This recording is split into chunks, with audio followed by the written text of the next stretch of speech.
Hi everyone, thanks for joining my session, Building Your Startup for Success, Not Stardom. I'm Kimmy Paluch and I'm managing partner of Beta Boom. We're a venture academy that's focused on developing skilled and effective founders that can build strong and scalable businesses.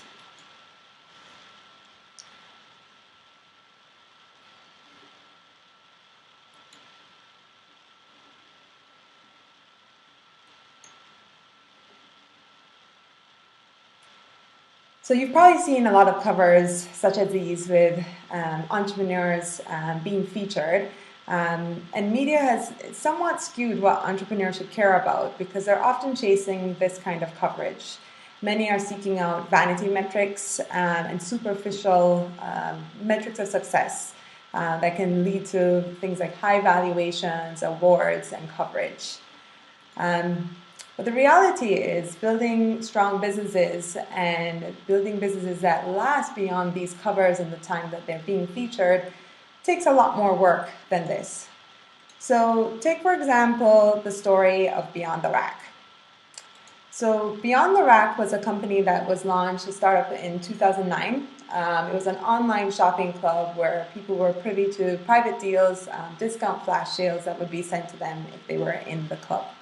It launched in 2009 by a former Saks executive, Jonas Stern. And it really was loved by the media and got a ton of coverage, especially as the valuations grew and they continued to raise more and more funding. In fact, overall, the company looked great. It looked very strong. It had raised about $100 million. They had grown up to 14 million members, and they had 450,000 buyers on the platform. And of course, that investment was coming from very notable investors. And so, it was one of those startups that everybody was trying to be a part of and to mimic. But that was on the surface. As we look below, the company was clearly not sustainable.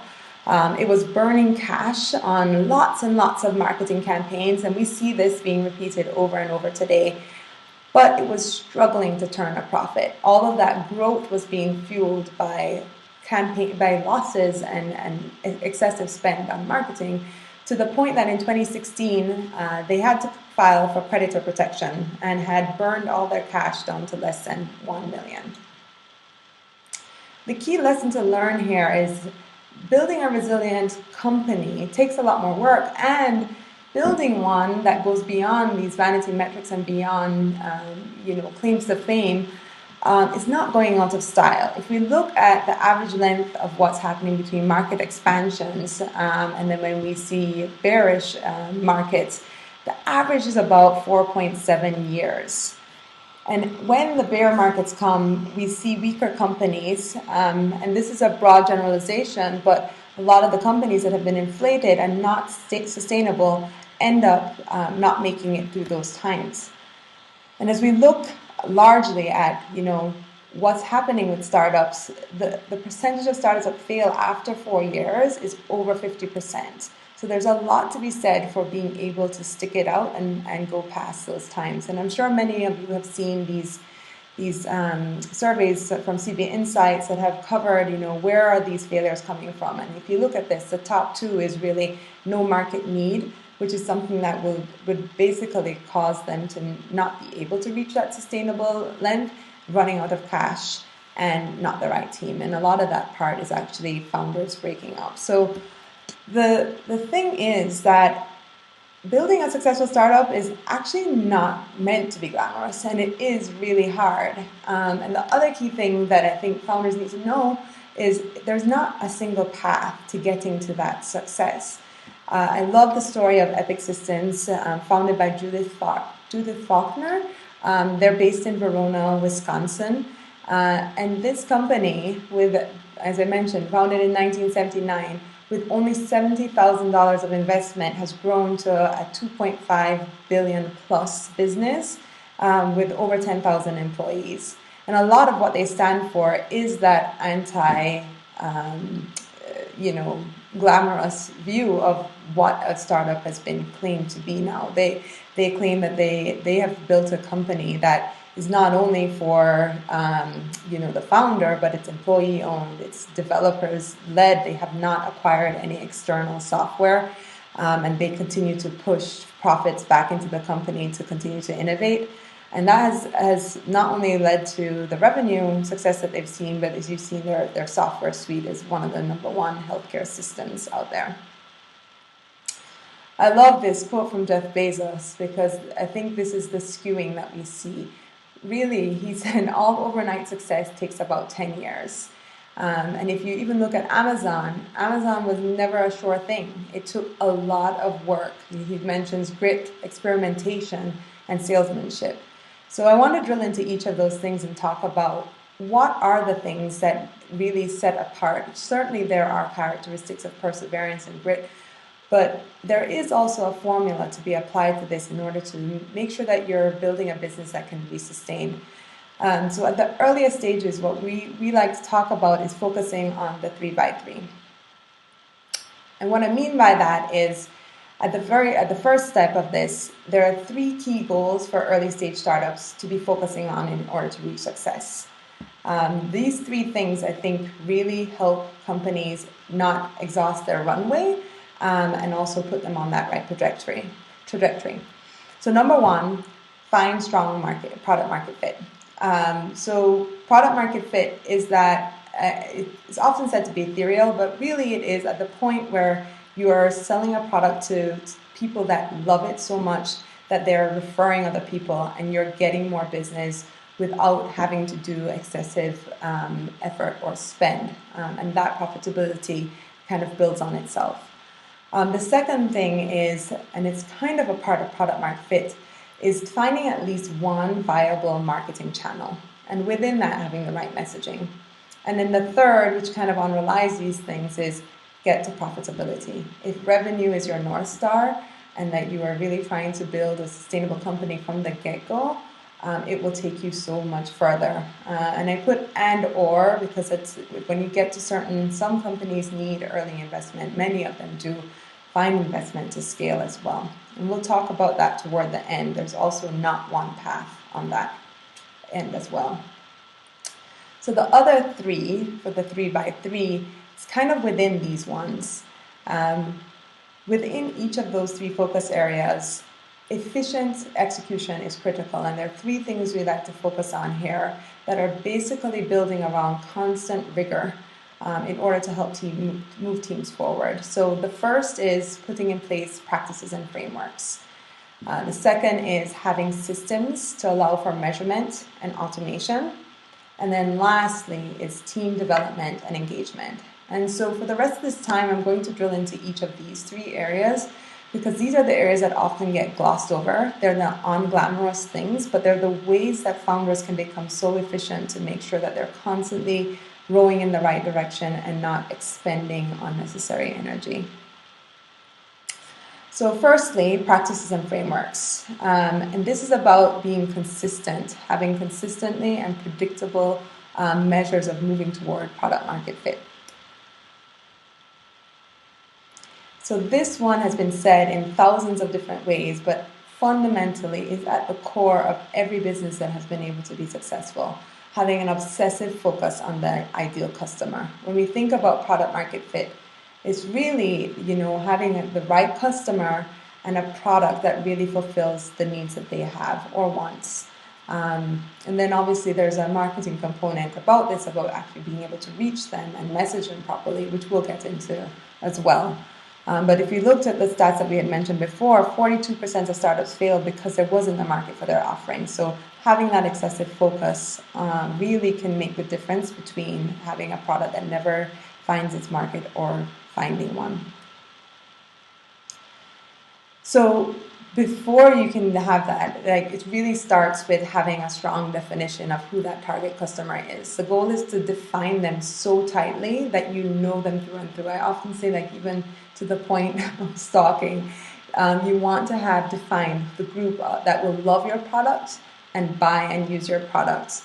And I put a caveat here, sometimes they won't buy and maybe that's not the right customer for whatever reason. Either the pain is too much or maybe your pricing is wrong. But focusing on the traits specifically, forget about demographics can matter, but really question just relying on demographics. Focus on traits that influence behaviors, that influence the buying process and what you may be doing for the product design. Ask yourself, what problem do they have that you're solving? What do they currently use to overcome that problem? And usually if it's like a very painstaking thing that they're doing, that means that there's a ripe opportunity for you to fill that need. And what would drive them to try something new? That will guide you into how to push them down the sales funnel and get them from consideration to actually buying. Another part of this is having a culture of accountability. So many times founders start and stop, and we talk about persistence. And persistence, I think, can come from having great accountability. So it really fuels you to move forward, and it requires some structure. So things that I like to enforce for teams to do is having consistent and brief check-ins to hold each other accountable. And then constantly looking at, are we doing the right things, question everything and make right course corrections.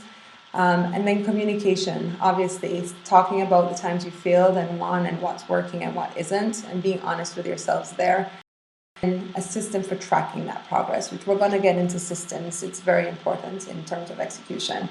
So in the similar vein to your target user, think about for every action, what outcome do I expect to see? Why am I doing this, and what is the result? What steps or factors will make it successful? And is it aligned, or how does it align to my strategic priorities? This one is very important, experimentation. Again, kind of echoing what I just said, grounded by not only data, but objectives. For every experiment, articulating what do I want to happen here, and how do I know, how will I measure that that's happening? Oftentimes, as much as we like to follow our guts, when it comes to these things, you are going to be wrong more times than you are right. And having these experiments set up will help you to evaluate if you're moving in the right direction or not. So every experiment you do, document it and then measure consistently toward your goals. So that dovetails nicely into systems. Having the right systems in place to be able to measure and then later automate, but certainly measure these experiments, measure everything you're doing, and then certainly making you more efficient by automating. This is a core thing. I think many people use to-do lists. When it comes to project tracking within the startup, many teams either have nothing or they are using too cumbersome of systems that they just can't stick with it. So definitely try multiple, but find and stick to a system that works for your team. No one system is going to work for everyone. Here I'm showing a picture of Trello. People use Jira and to-do lists and Todoist. So just find the thing that helps you keep each other accountable and track your priorities. As I mentioned with experimentation, we need to be able to look at the data and test. So having analytic systems from the very beginning is so critical to allow teams to make the right decisions and make course corrections. So Google Analytics is just an incredible tool that we have at our disposal. There are things for websites, for like Hotjar, for tracking and click metrics, for seeing what people are doing on your site. So get those in place really early, even if you don't think you're ready for it. And then marketing and automation and analytics. So communication is so important in the beginning. And if you're doing sales, having some system that allows you to evaluate how effective your communication is will help you really hone in on your messaging. So consider things like ActiveCampaign or MailChimp for having those frequent communications. And then also using CRM systems, which we're about to talk about, to also then manage your sales cycle and deals. So here I'm showing HubSpot. There are many others out there that allow you to manage the relationships that you're building. And you can do this not only for sales, but any other thing that you need to be developing relationships. So I've seen this used effectively for investor management as well. But the things you should be tracking are customers, investors, and strategic partners that can help you grow. So the third and final piece of this is team. And as we know, team makes and breaks everything. When it comes to teams in these areas, you want to be recruiting and cultivating your team, not only internally, but externally. Don't forget your supporters and investors, and we'll talk about that now. In terms of the team, we know you're only as good as your team. You've probably heard the adages of hire people that are smarter and better than you. It is so critical in order for you to maximize your ability to execute. But beyond just hiring them, retaining them is critically important. So think and be very conscientious about the culture that you're building. Be intentional and slow to hire. About 80% of turnover issues have been attributed to just bad hiring, so it's slightly avoidable. Obviously, you do want to fire when it's not the right one, but be intentional when you hire. Empower and enable autonomy. That is so critical in a startup. Like, everybody has to wear multiple hats, and you've got to trust that they can execute. It's why you hired them. And then these last two are so important. The roller coaster that you go through with a startup is so hard, and it's not just for founders, it's for those early employees. So celebrate successes no matter how small, and recognize the contributions of your teams. You won't go anywhere without them. And like I said, engaging with your network of supporters, so not only being internal but external, to really engage with your network is incredibly important. And so many businesses have had fortuitous luck or things that have happened because they've kept those open channels. So communicate and engage with customers, advisors, people that can be connectors or partners with you, and investors. Find a consistent cadence, prioritize who you talk to, be transparent, and when needed, be vulnerable and ask for help. You'll be surprised how many people will step up to help you. So I wanted to talk about COVID-19 considerations a bit. This is an extremely hard time, and some businesses that would have been very strong and been okay, like, these are just trying times that are certainly unprecedented, and it's truly a great reckoning. But this is a time where relationships, being rigorous and adaptable, are most needed. So taking these systems and applying them, experimenting to see if you need to pivot or change your business, make sure that you're doing the right things to measure if it's the right direction. So double down on relationship building, and that goes across the board, definitely with your customers, but think about reaching out to supporters and being transparent about the things that you're doing. It may not only inspire, but bring support. Hyper focus on your mission. So even though you're pivoting, like, at the core, what you've been trying to solve will likely not change and shouldn't change. So just find other ways, if you need to fulfill that core value proposition. And along those lines, a lot of times when you get to your business, you've considered many other paths. So consider those again and see if there are areas that you should be exploring to weather this storm. And into that end, extend the runway by whatever means. But at this time, non-dilutive funding is out there, and there's a lot of resources that are being posted.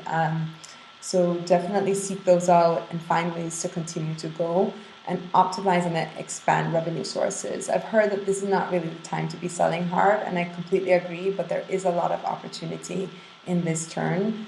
So finding those ways and keeping open channels and communication may expose some of those. So that's what I had, and I hope that you found it helpful. I'm really looking forward to the conversation that will follow.